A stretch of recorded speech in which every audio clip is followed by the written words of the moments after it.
Hey everybody, welcome to Pachuco Rails. In today's episode, I'm going to be doing a review of the Bev-Bel Boxcars that came out in the 1980s and I believe carried on into the 1990s. I'm not exactly sure because I was still a kid during the 1990s. So what I'm going to be doing is actually going through to see how prototypical these are and how 100% accurate they really are. Now, these are very popular cars in the Mexican rail fan community. However, though, there is some flaws in this, but I can still appreciate these cars because during the 1980s, as you can imagine, not all information was available. And also, I appreciate Bev-Bel, Athearn, Roundhouse, all the carriers who actually still produce these because it still promoted Mexican railroading during that time. And also, maybe it wasn't exactly in their best interest during that time to create specific specifications of each car. However, though, let's get down to it and explain exactly where these prototypical accuracies are actually at and where they're not. So I have almost all of the Bev-Bel Boxcars. The only ones I'm missing are ones like this with the most common, ironically I don't have the most common Bev-Bel car, which is the brown NDM white letter one.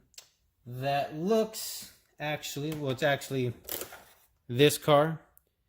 Athearn came out with them in the late 2000s, early 2000s, I want to say. And they, of course, had their own kits and all that cool stuff. So I'm missing this guy in the Bev-Bel series. And also the same car, but completely blue with the black text and orange doors. Those are the ones I'm missing. These cars are actually, those three cars actually, in my opinion, from my experience, what I've seen, I believe they are actually correct. They are actually pretty dang accurate, and I don't think there's any flaws on them. Maybe the build dates might be wrong, but you know what? If you are you want to become that prototypical, maybe you can look at some of the official railway register equipment. I believe that's the ORER, the official railway equipment registers. People can get those online. You can get them digitally. People sell them online there. And you can actually see if those car numbers actually match with the list. So those three that I mentioned actually get the pass on terms of accuracy. The next one I'm going to be talking about are the next closest ones that can be accurate are these guys.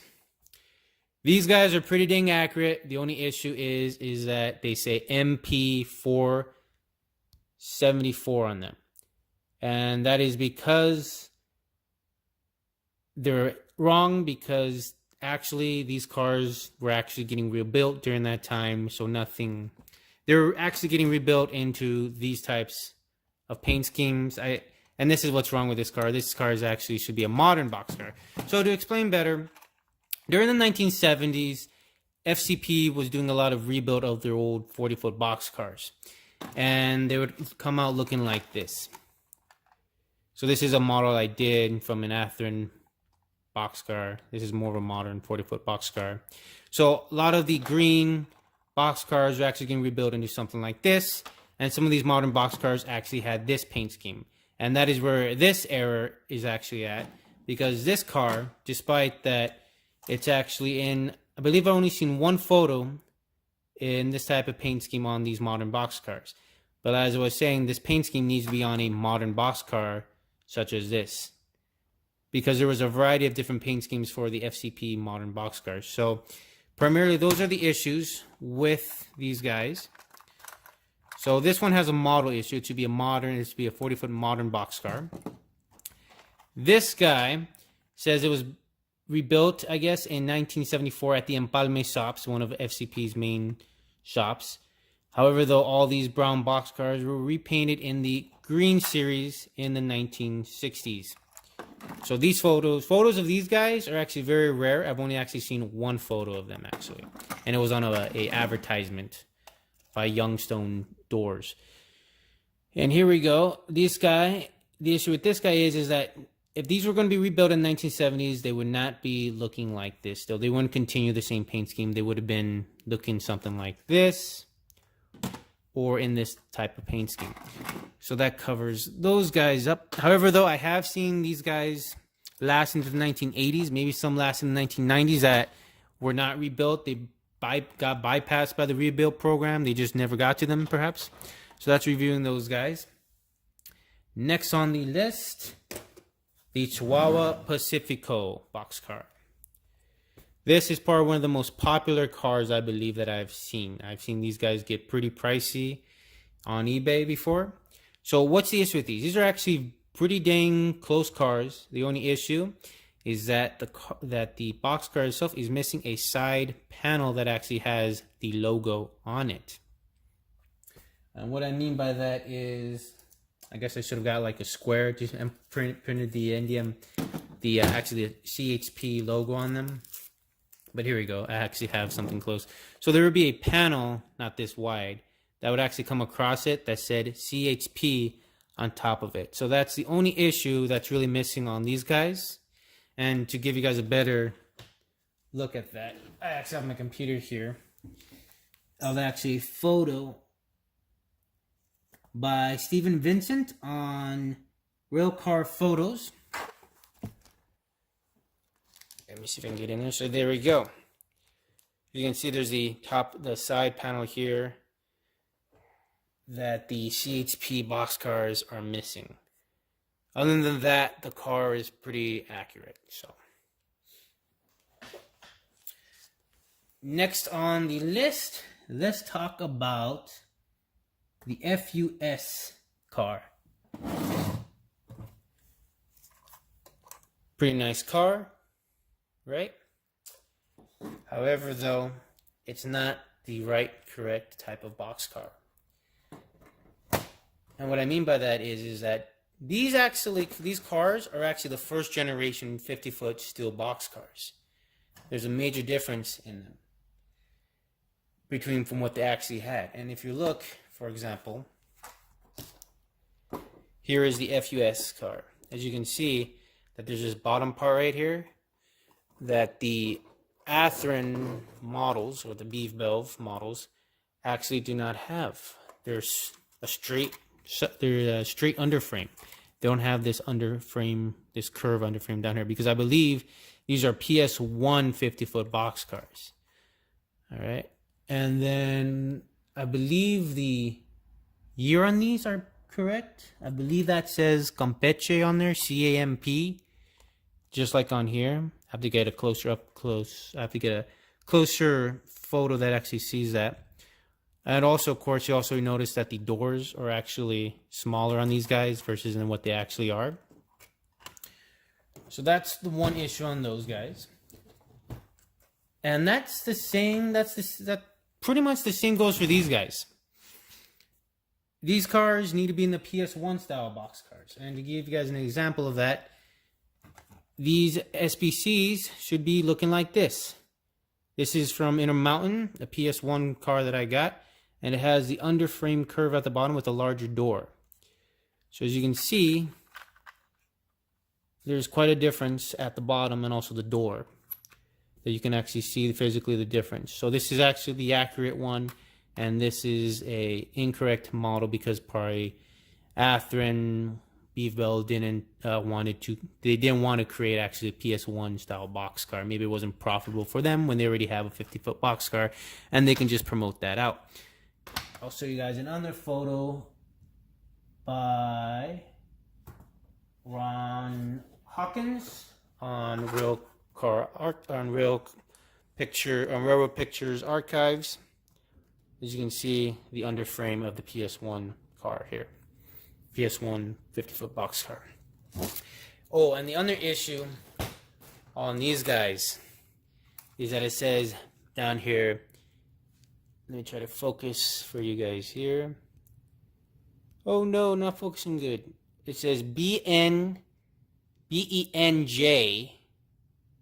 and I'm reading off of my camera. It's not really going good, but it says 78 as the year. So they're either saying that it was constructed there or rebuilt. It's when usually that there's a city name on there, because this BENJ represents Benjamin Hill in Sonora. It means that they're probably rebuilt. However, though, these cars did not have that on their photo. They did not have that date on the cars in real life. I don't even believe that there was any rebuild programs there also. So following that, these guys. So as I mentioned to you guys, I'm actually missing the ribbed 50-foot boxcar versions of these guys. But this is actually the smooth side. And I'll be honest with you, as I was telling you before, it was actually these guys need to be in the PS1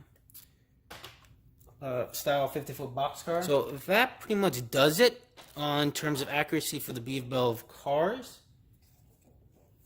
And overall, though, they're great cars. I really do still appreciate them from what was available during the 1980s, 90s, and even in the 2000s. And thankfully, all the model railroad companies have actually promoted quite a lot more on the Mexican railroads. This guy is I would assume this guy is a byproduct of that period. This was built by Athearn, and it came out in the early 2000s. I picked that up. I had a chance to get another one, which I probably should have, but because it had the same number, I was like, oh, I'm not going to get it then. I should have. So all these cars are still really great, and they did their contributions to model railroading in Mexico. Model railroading in the model railroading community. The interesting thing is that I believe each one of these cars has a 3-number series. For example, I just so happen to have the 3-number series of the SBC cars. Yeah, so here's the 3 different number series.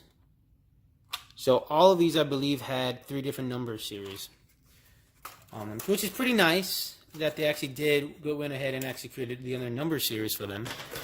And this one is also, these are duplicates, but these are different numbers. And of course I have 2 different numbers of the CHPs back there. But overall, it's just nice to know that these were available during that time, and I appreciate it. But also realize some of the mistakes that they also had, and now because of the availability of technology, thanks to the internet, that the 1980s and even the 90s didn't have access to all of the railroad photos that a lot of individuals have uploaded really in the past. I would say in the past 10 years, a lot of information about the Mexican railroads has come out, and I really appreciate it, and I'd like to thank all of the contributors who have actually uploaded the photos on all the railroad photograph sites. That's really awesome. I post my information on there too sometimes, if I believe it's worthy, because I know there's a lot of people who have really great photos that are better than mine, but I post if it's something that's worthy and need to be contributed to the community. So anyway, I think this will end my video.